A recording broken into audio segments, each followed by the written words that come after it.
गोल मेज़ कॉन्फ्रेंस। मेरा ख़्याल है कि अब मुझे गोल मेज़ कॉन्फ्रेंस के मुतल्लिक़ कुछ कहना चाहिए।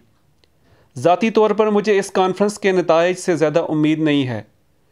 ख़्याल ये था कि फ़िरका वाराना रज़मगाह से दूर एक बदली हुई फ़िज़ा में होशमंदी से काम लिया जाएगा और हिंदुस्तान के दो बड़े फ़िरक़ों के दरमियान हकीकी सुलह और सफाई के बाद हिंदुस्तान की आज़ादी की सूरत निकल आएगी। लेकिन वाक़यात इसके बरक्स हैं। हकीकत यह है कि लंदन में फ़िरका वाराना सवाल पर बहस में पहले से ज़्यादा वाज़ेह हो गया है कि हिंदुस्तान की दो बड़ी तहज़ीबी इकाइयों में कितना गहरा इख्तिलाफ़ है। लेकिन इंग्लिस्तान के वज़ीर-ए-आज़म बज़ाहिर इस अमर से इनकार करते हैं कि हिंदुस्तान का मसला कौमी नहीं बल्कि बैनुल अक़वामी है। उन्होंने कहा है, मेरी हुकूमत के लिए ये मुश्किल है कि पार्लियामेंट में जुदागाना इंतख़ाबात को बरकरार रखने की सिफारिश करे, क्योंकि मखलूत इंतख़ाबात बरतानवी जमहूरियत पसंदी के जज्बात से ज़्यादा मुताबिकत रखते हैं। बज़ाहिर उन्हें यह बात नज़र नहीं आती कि बरतानवी जमहूरियत की मिसाल ऐसे मुल्क में फ़ायदेमंद साबित नहीं हो सकती जहाँ बहुत सी कौमें आबाद हों और जुदागाना इंतख़ाब का तरीक़ा मसले के जोग्राफियाई हल का सिर्फ़ एक कमतर मुतबादिल है। ना ही ये उम्मीद है कि अक़लियतों की सब कमेटी किसी तसल्ली बख्श तस्वीर पर पहुँचेगी। ये सारा मामला बरतानवी पार्लियामेंट में पेश करना पड़ेगा और हमें उम्मीद रखनी चाहिए कि बरतानवी कौम के बालिग़ नज़र नुमाइंदे अक्सर हिंदुस्तानी सियासतदानों के बरअक्स हालात की तह तक पहुँच जाएंगे और हिंदुस्तान जैसे मुल्क में अमन व सलामती के मसले की असल बुनियाद को देख लेंगे। इस नज़रिए पर मबनी दस्तूर बनाना कि हिंदुस्तान में एक कौम बसती है या बरतानवी तर्ज की जमहूरियत के असूलों का हिंदुस्तान पर इतलाक़ करना दरअसल नादानिस्ता तौर पर हिंदुस्तान को खाना जंगी के लिए तैयार करना है। जहाँ तक मैं समझ सका हूँ, मुल्क में इस वक्त तक अमन नहीं हो सकता जब तक कि हिंदुस्तान की तमाम कौमों को अपने माजी से यक रिश्ता मुनक़ता किए बगैर जदीद इस असूलों पर आज़ादाना तरक्की के मौक़े फ़राहम न किए जाएँ। मुझे ये कहते हुए मुसरत हासिल होती है कि हमारे मुसलमान मंदूबीन को इस मसले के सही हल की अहमियत का पूरा एहसास है। जिसे मैं हिंदुस्तान का बैनुल अक़वामी मसला कहता हूँ, उनका ये इसरार बिल्कुल बजा है कि मरकज़ी हुकूमत में ज़िम्मेदारी का मसला तय करने से पहले फ़िरका वाराना मसले का तस्फ़िया ज़रूरी है। किसी मुसलमान सियासी रहनुमा को फ़िरका परस्ती के तान आमेज़ प्रोपेगेंडे का ख्याल नहीं करना चाहिए, इसलिए कि यह इस्तिलाह बकौल वज़ीर-ए-आज़म बरतानवी जमहूरियत पसंदी के जज्बात से बाकायदा फ़ायदा उठाने के लिए वज़ा की गई है और इसका मकसद ये है कि इंग्लिस्तान एक ऐसी सूरत हाल को तस्लीम करे जो वाक़ईतन हिंदुस्तान में मौजूद ही नहीं है। बहुत बड़े मफादात ख़तरे में पड़े हुए हैं। हम 7 करोड़ हैं और हिंदुस्तान के दूसरे बाशिंदों के मुकाबले में हम में सबसे ज़्यादा हम आहंगी पाई जाती है। हकीकतन हिंदुस्तान के सिर्फ मुसलमान बाशिंदों ही को जदीद इस्तिलाह में सही तौर पर एक कौम कहा जा सकता है। अगरचे हिंदू तकरीबन तमाम मामलात में हमसे आगे हैं, लेकिन उन्होंने वो हम आहंगी हासिल नहीं की जो एक कौम बनने के लिए ज़रूरी है, जो इस्लाम का आपको बिला कीमत अतिया है। बेशक वो एक कौम बनने के लिए मुस्तरिब हैं, लेकिन एक कौम बनने में बड़ी मुश्किलात पेश आती हैं और जहाँ तक हिंदुस्तान के हिंदुओं का सवाल है, उनके समाजी ढांचे को यकसर तब्दील करने की ज़रूरत है। मुसलमान रहनुमाओं और सियासतदानों को इस बारीक लेकिन मुग़ालता अंगेज़ दलील से मुतासिर नहीं होना चाहिए कि तुर्की, ईरान और दूसरे मुस्लिम ममालिक भी इलाकाई कौमियत के असूलों पर आगे बढ़ रहे हैं। हिंदुस्तान के मुसलमान उनसे बिल्कुल मुख्तलिफ हालत में हैं। हिंदुस्तान के अलावा इस्लामी ममालिक की सारी आबादी मुसलमानों की है। वहाँ की अक़लियतें कुरान के अल्फाज में अहले किताब में से हैं।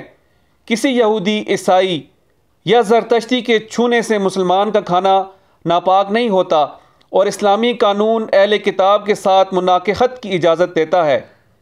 हकीकत में इस्लाम ने जो पहला कदम इंसानियत के इत्तेहाद की तरफ उठाया वो यही था कि जिन लोगों का इखलाकी नस्ब-उल-ऐन एक सा था, उन्हें इत्तेहाद व इत्तफ़ाक़ की दावत दी। कुरान पाक का इरशाद है, या अहलल किताबी तालऊ इला कलिमतिन सवाइम बैनना व बैनकुम मुसलमानों और ईसाइयों की जंगों और इसके बाद मुख्तलिफ़ सूरतों से यूरोप की जहारियत के बायस दुनिया इस्लाम में इस आयत के लामहदूद मानों में अमल ना हो सका। आज बिलाद इस्लामिया में ये मकसद मुस्लिम कौमियत की शक्ल में बतदरीज पूरा हो रहा है। मुझे ये ज़रूरत नहीं कि हमारे मंदूबीन की कामयाबी का अंदाज़ा सिर्फ इस अमर से लगाया जा सकता है कि वो कॉन्फ्रेंस के गैर मुस्लिम मंदूबीन से करारदाद दिल्ली के मुतालबात कहाँ तक मनवा लेते हैं। अगर ये मुतालबात तस्लीम नहीं किए जाते तो हमारे लिए एक बड़ा दूररस नताइज का हामिल मसला पैदा हो जाएगा। इस वक्त वो लम्हा आएगा जब हिंदुस्तान के मुसलमानों को आज़ादाना और बाहम मुत्तहिद होकर सियासी कदम उठाना पड़ेगा। अगर आप अपने मकासद और नस्बुल ऐन के बारे में वाकई संजीदा हैं तो आपको इस किस्म के अमल के लिए तैयार रहना चाहिए। हमारे सरबर आवरदा लोगों ने सियासी मसाइल पर काफ़ी गौर व खोज किया है।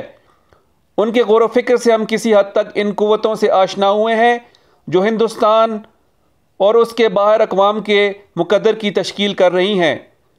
लेकिन मैं पूछता हूँ कि आया इस गौर व फिक्र ने हमें इस काबिल बना दिया है कि मुस्तक़बिल करीब में जो सूरत हाल पैदा हो हम उसके मुकाबले के लिए तैयार हों।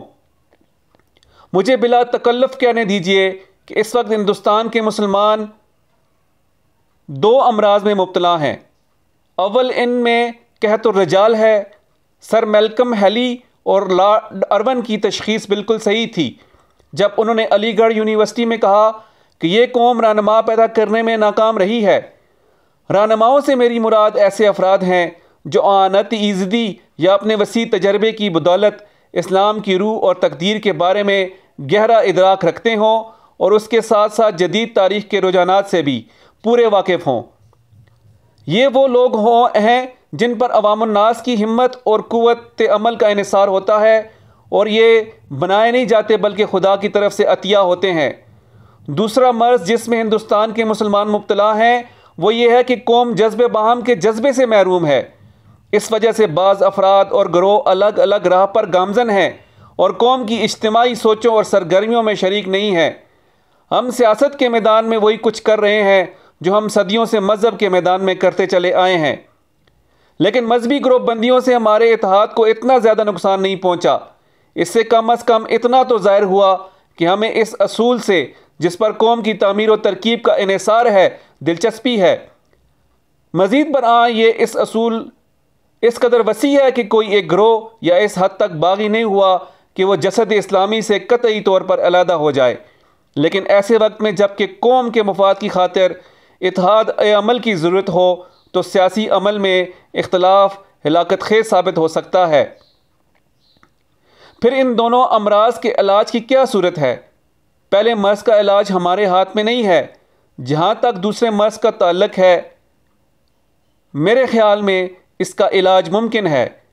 इस पर मेरा मखसूस नुक्ता नज़र है, लेकिन मेरे ख़्याल में बेहतर होगा कि इस इजहार को इस वक्त तक मुलतवी रखा जाए जब तक ऐसी सूरत हाल पैदा ना हो जाए जिसका ख़तरा है। अगर ऐसी सूरत हाल पैदा हो जाए तो हर मकतब फ़िक्र के सरबर आवरदा मुसलमान बाहम मुत्तहिद होकर सिर्फ करारदादें मंजूर ना करें बल्कि हकीकी मकसद के हसूल के लिए मुसलमानों का रवैया मुतय्यन करें और उन्हें रास्ता दिखाएं। मैंने इस तकरीर में इस अमर का तस्करा महज इसलिए किया है कि ये बात आपके जहन में रहे और आप इस दौरान में नहायत संजीदगी से इस पर गौर करें।